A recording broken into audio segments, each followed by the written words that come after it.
W's and L's, the weekly recap show where we give a dub to the things that we do like and an L to the things that we don't. Let's start out with I always start out with the positive. Let's go negative first. Russell Westbrook. What? Is getting my first L of the day. You know, you can just kind of sniff out hard-headed people. They have a look about them. They got this wrinkle in their forehead that's always there. You know what I'm saying? It's the part of them that knows that they right. It's right here. It's right here. It's identifiable on anybody with a hard head. And Russ got that. So according to Russ's former manager, when instructed after choosing to pick up his $48 million team option with the Los Angeles Lakers, after being told by his representation, hey man, listen, trading you right now is really not going to be the best thing. I think our best option is to try to work out a way for you to stay here with the Lakers. If they trade you, you're probably going to go to a team that doesn't want you, and they're going to subsequently cut you right away, which then diminishes your value for any potential team trying to pick you up. After that, Russell Wilson fired his agent.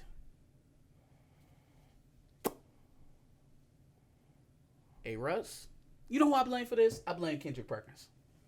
Because Kendrick Perkins was on ESPN last week, not being asked at all whatsoever, just brings up Russell Westbrook.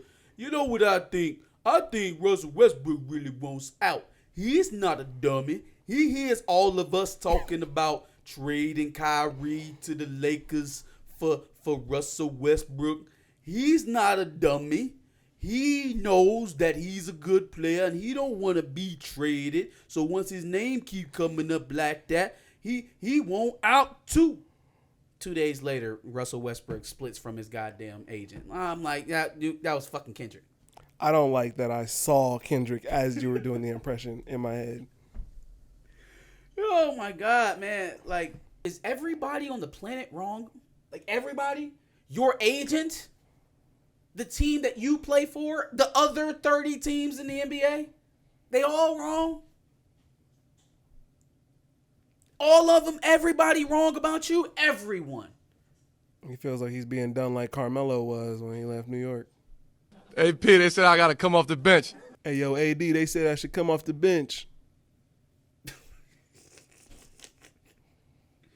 And then him and LeBron not speaking apparently, so that's all just coming to a head. Oof. But I expect Russell Westbrook to be moved by the beginning of the season, like I said, when all this started. Going on to the Uvalde police. Uh-oh. Yeah, man. So we actually got security footage from inside the school this week. Oh, God. In this story, every single time you think it can't get any worse for these cops, it gets even worse. It gets even worse. Josh, they're in the school. 3 of the men have AR-15s. 3 of them have shields. 2 or 3 of them have shields. This is one kid with one gun, man. There's like 7 of them. They see him in the hallway, they run. Literally, like, take off and go the opposite direction. I'm sorry, what? Yes. And once they reposition themselves directly in front of the camera, the biggest mofo in the group whips out the handy sandy. Not that that's a protective measure in anything that you're doing right now, but that just let me know that you was nervous. Because you just out here doing shit. Fam. Yeah, bro. Not only did you run, but you so nervous that you over here fidgeting around and shit. Oh, God. Why am I putting on fucking hand sanitizer right now? I don't even know. Kids lost their lives. As children are dying, you are running from a child with a gun. Now, black man with a gun, we could shoot him 60 times, right? We could let the whole clip go, stop, pause, reload, and get back to it. And I say that confidently, knowing that Jalen Walker happened in Akron, and this is Texas, but for sure, guarantee you there are plenty of Jalen Walkers in Texas. For sure. Hundreds of ones that we know about, and probably thousands that we don't. I don't think they have a problem with handling a Jaden Walker the way that the Akron cops did down there in Texas. Oh, but little Steven with the AR-15. Oh well, hey, run from him, because that's the best way to save your life and everyone else's. To turn your back to the gunman with shields and ARs and flee. Screw those cops, man, because they are directly responsible for the loss of those kids' lives. Every single one of them that's lost. Every single goddamn one of them. Van Jones is getting my last L here this week. Vanny Poo. What? Got asked some questions here this week about the viability of reparations in America. Now, let's do a quick refresher on Van Jones. Probably the last time he's been mentioned on this podcast. You remember when Van Jones' best bud, Jeff Bezos, went to space and then came back, and the first thing he did was give Van Jones $150 million? Now, given that, you would think that a person like Van Jones, given his experiences, would see all the value in the world in giving reparations to descendants of enslaved Africans here in America. Oh, but Van.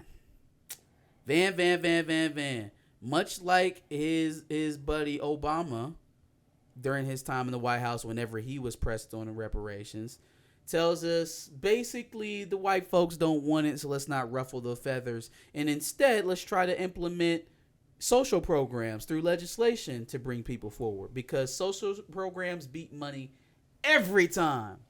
Hide the money, y'all. There's poor people around. With your broke ass. He's like literally quoting, well, if you ask a white person this, that, and the third, they're going to say why. And if you ask them, well, hey, I just want to invest in a black future, not, hey, I want to pay back for all the wrongs that have been done to black people in this country. You think you heard Van Jones saying that reparations for Jewish people in this country are wrong? What about reparations for descendants of the Asians that were locked up in internment camps? Or reparations for those folks wrong too? Oh, let me guess. I guess white people prefer those reparations. No, for the Jewish community, absolutely.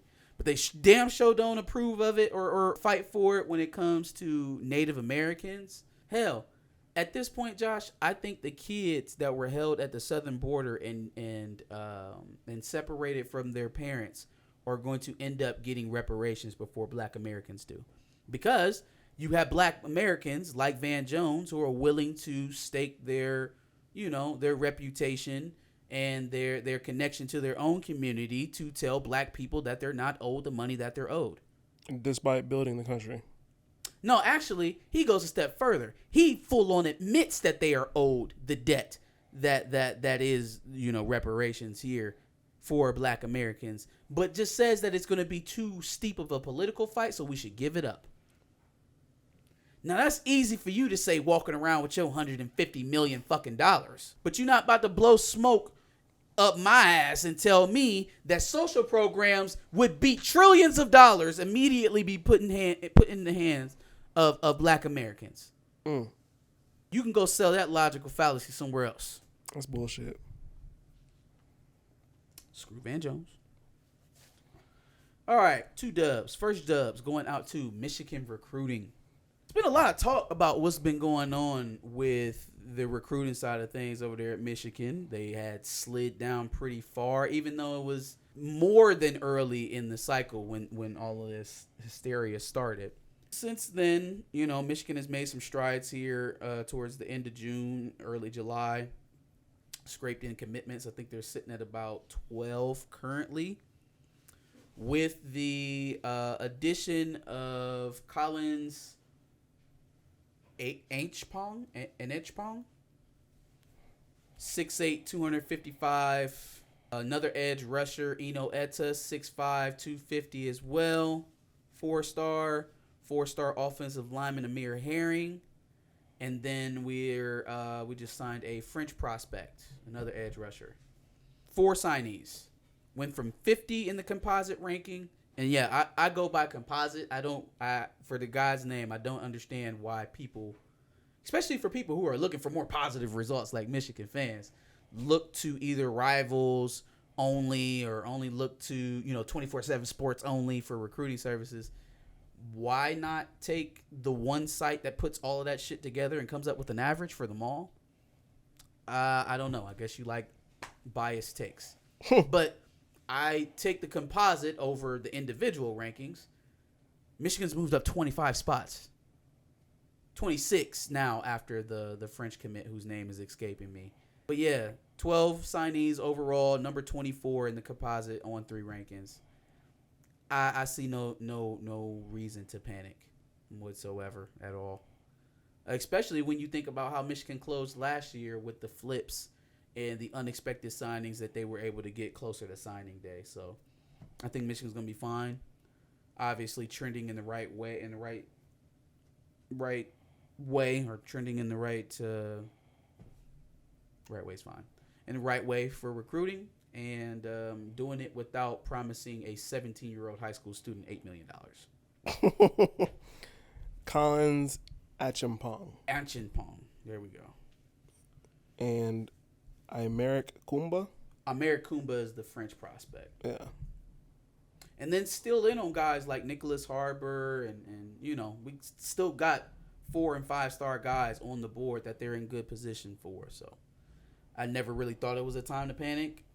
I think all of the hysteria around NIL it's almost self-serving to the fans that are doing it. It's like, all right, Jim Harbaugh said that they're not going to pay a guy up front like that because they want it to be a transformational experience, blah, blah, blah.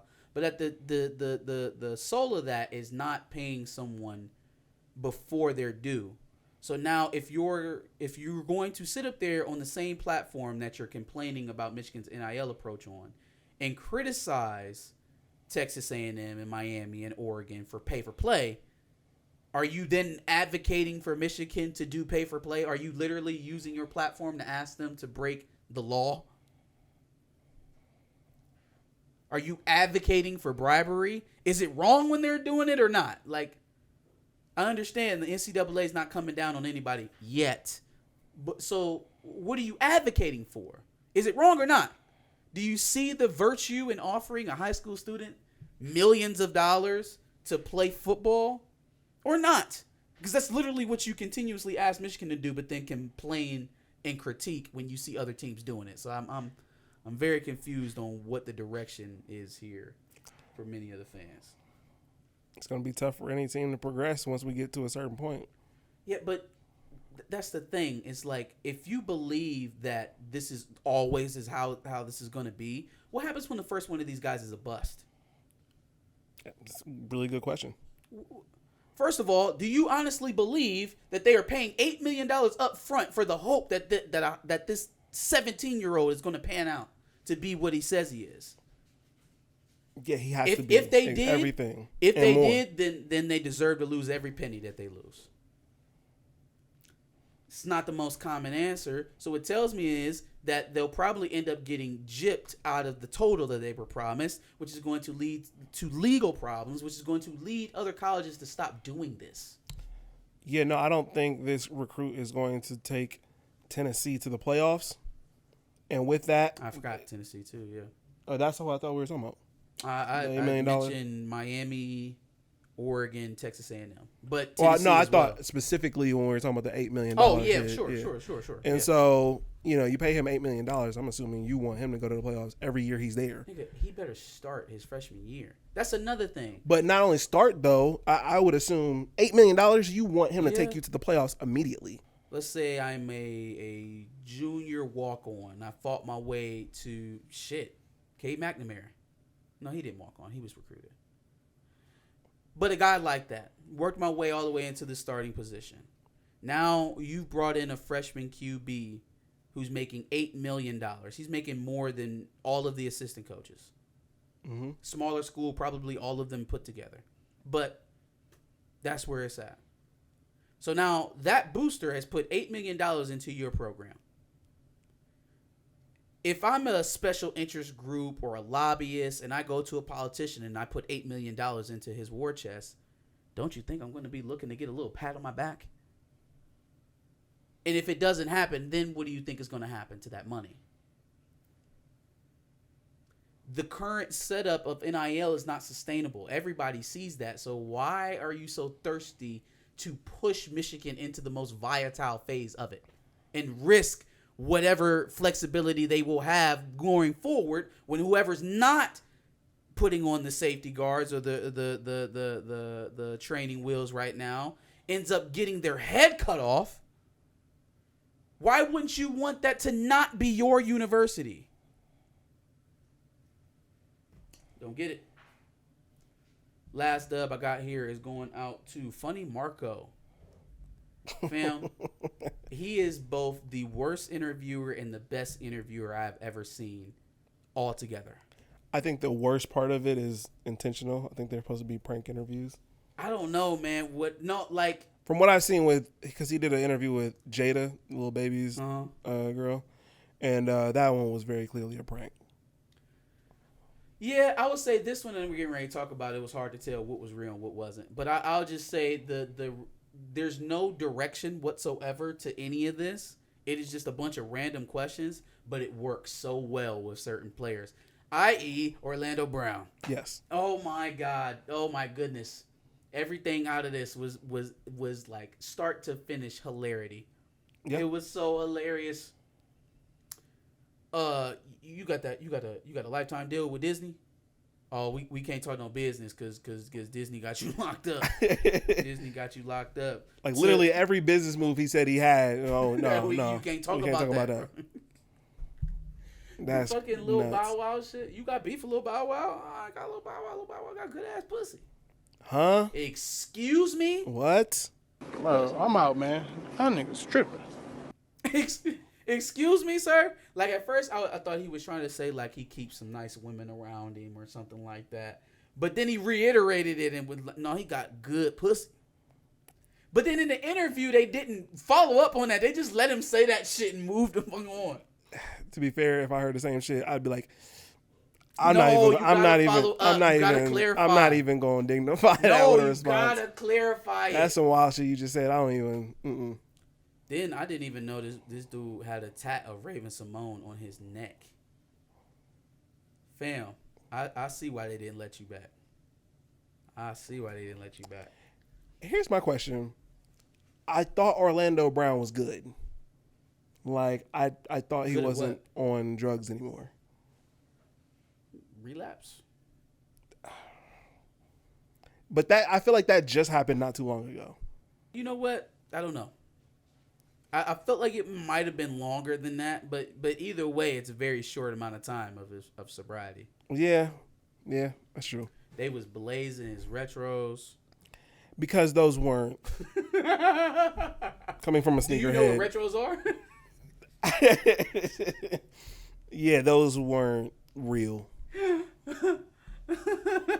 They had the fucking red, all red, but then they had like the black mids. Nah, those aren't real. Those were not real. Jordan never sold those. Do you know what retros are? Those weren't real. You wearing retro right now with your suit jacket. There were also points in there where I felt like he was overdoing the crazy so that he didn't look like he was getting outdone or getting made fun of. Which is tough because he was clearly being made fun of the entire time. Yeah. I am rooting for Funny Marco to get a presidential interview. Shout out to him. Joe Biden? Yeah. First of all, our political system is a joke as much as it is anyways. And you know he about to just fuck around and go sit down with, he ain't probably not going back to Charlotte, but he'll go with who will he do an interview with in the black community? He'll probably sit down with like Sam J or some shit like that, or he'll sit down with Ebro. You know, gross. Is Ebro of the black community? He probably won't go to Hot 95. He'll go to Big Boy or something like that. Gross. Virtually, he'll tag in with Big Boy or Sway virtually. You don't think he'd do another Charlemagne interview? No, I don't think Charlemagne's going to have quite the access that he had before to Biden and Kamala coming up here. But I could be wrong. We'll see. I think they'll make him pay for the not just the the interview he did with Joe, But prior to then him getting elected. the But then Kamala the thing. Kamala thing. Yeah. So, Fair enough. but that is it for me, man. That is it for my dubs and L's. Give us your dubs and L's in the comments below. Let us know what you liked this week, what you didn't like. Make sure you like, share, and subscribe as well. And come back every day, 10 a.m. for another drop. And make sure you check out our previous Dubs and L's playlist just to go over some of the things that we talked about before. And make sure you subscribe. We like to do this, like you said, every Wednesday. Even though I forgot to talk about the Drew League and Bron dunking on niggas. No, fuck the Drew League.